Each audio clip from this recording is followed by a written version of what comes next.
Hi, I'm Evernote certified expert Stacey Harmon, and welcome to episode 10 of Evernote in the Wild Provence edition.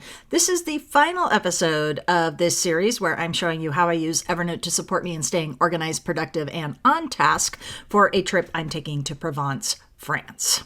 We've covered a lot in this series, starting with creating that project notebook when I learned about the project and moving through into some general strategies for keeping the notebook organized, as well as some really specific strategies for managing specific parts of the trip, namely my outfit planning, my packing process. I showed you how I applied tools like tables and templates to the process, and I took you inside my Evernote account so that you could see me kind of execute on all of those. Lots of good nuggets to be gained from there, and hopefully you've learned a lot through the series. Today, what I want to show you is now that the trip's complete, I want to show you what I do to kind of close the trip out in Evernote. This is a maintenance feature that I find a lot of people skip.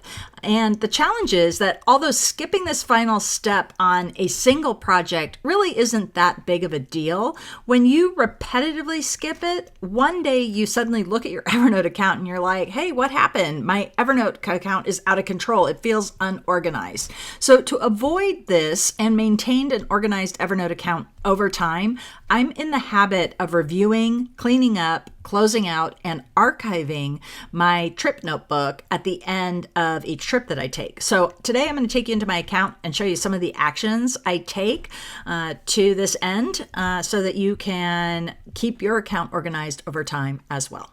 Here in my account, you can see I've used this shortcut over here to access my notebook, and currently I've got 53 notes in there. I'm just going to kind of scan through it and see what I can do to clean it up. The first thing I'm going to do is delete notes that I no longer need. So I might kind of go through here and get rid of some things. Let's see. I probably don't need these this verify thing anymore. I'll look at this and I'll delete it.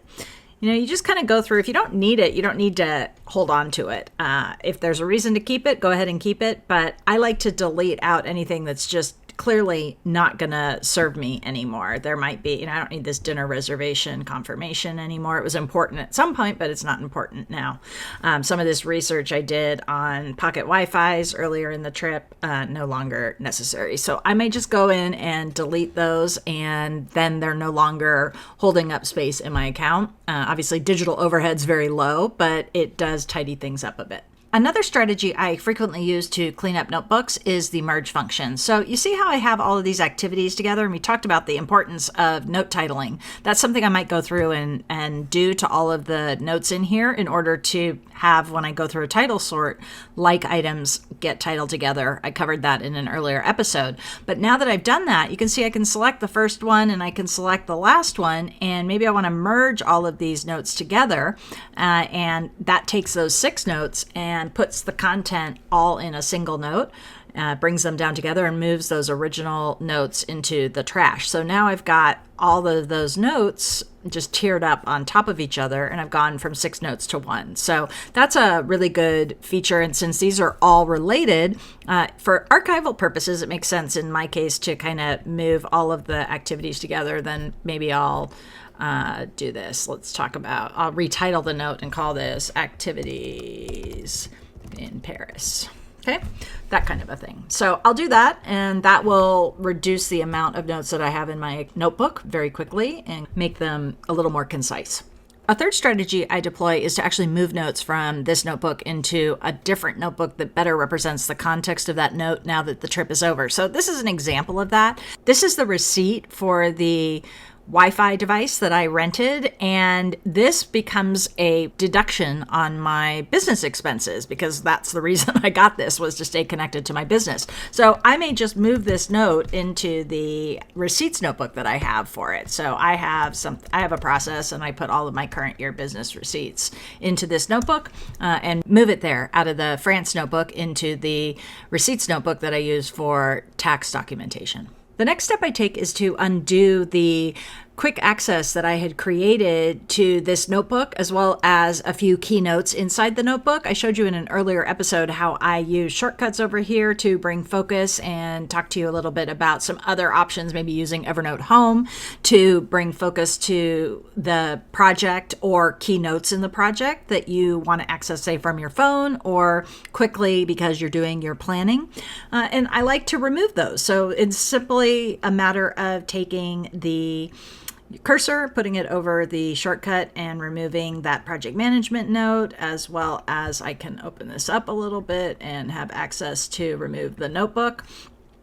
This luggage tickets, I told you I had an issue with the luggage not being there, so I shortcutted it really quickly in order to be able to access the note while I was dealing with and troubleshooting that issue. So I can just remove it. Of course, all of this is still in the notebook here. I can still find that in the notebook.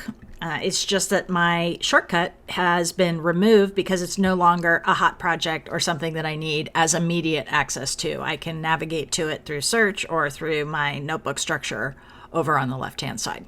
And the next thing I do is to move the notebook into a reference stack. So a lot of people don't know about stacks because they don't appear in your account unless you create them. So it's kind of a case of you don't know what you don't know.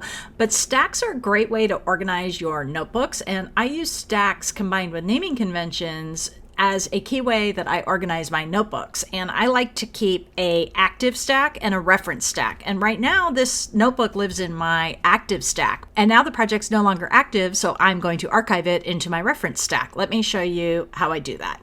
So if I go over here to notebooks, you can see that I've got stacks here. That's what this little icon represents, as well as notebooks. But I'm going to move this notebook, if I do a search for it, so France here, you can see right now it's in this active stack, and I can right click and remove it from the stack.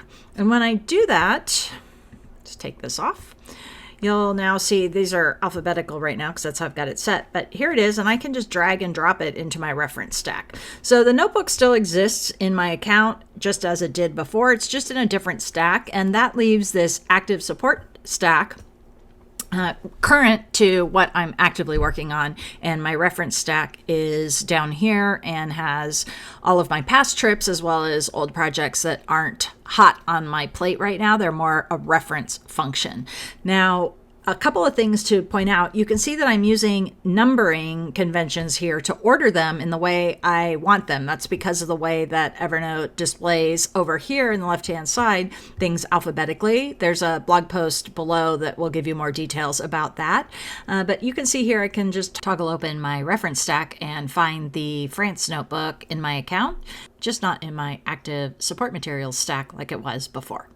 And of course, the information in that notebook is still searchable. So if I do a search on my account for, say, Rhone, let's say everywhere, it's going to find everything. I found 22 notes, but in this case, it's still finding stuff that's in that France notebook, even though it's not in my active project stack anymore.